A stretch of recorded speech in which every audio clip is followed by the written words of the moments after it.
ప్రభు పేరట అందరికీ ప్రైజ్లాడ్ అండి. యేసుక్రీస్తు నామములో మీ అందరికీ శుభములు కలుగును గాక. ఈరోజు దేవుని వాక్యం కీర్తనలో 91వ అధ్యాయం 7వ వచనం. నీ ప్రక్కన 1000 మంది పడినను, నీ కుడి ప్రక్కన 10,000 మంది కూలినను అపాయం నీ వద్దకు రాదు. ఇవి కన్నులారా చూచునుగా భక్తిహీనులకు ప్రతిఫలం కలుగును. యెహోవా, నీవే మహోన్నతుడైన దేవుని నీకు నివాస స్థలంగా చేసుకుని ఉన్నావు. ఎందుకంటే మహోన్నతుడైన దేవుని మనం నివాస స్థలంగా చేసుకున్నాం కాబట్టి మనకు ఎటువంటి అపాయం కూడా రాదు. ఏదైనా వచ్చినా కూడా భయపడకండి అని చెప్తున్నాడు ఆయన.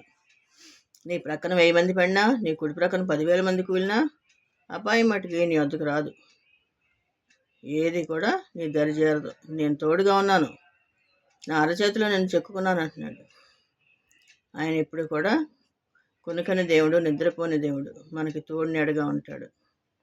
ఎల్లప్పుడూ కూడా ఎన్ని సమస్యలు వచ్చినా, బాధలు వచ్చినా కూడా మీరు భయపడవద్దు, నేను మీకు ఉన్నాను, తోడుగా ఉన్నాను అంటున్నాడు ఆయన. నా అరచేతిలో నేను చెక్కుకున్నాను అంటున్నాడు. కాబట్టి మనం భయపడిన అవసరం లేదు. ఏదైనా అవసరమైనప్పుడు దేవునికి మొరపెట్టుకోవడమే. దేవునికే మహిమ కలుగును గాక. దేవుని కృప మీ అందరికీ తోడై ఉండను గాక. ఆమేన్.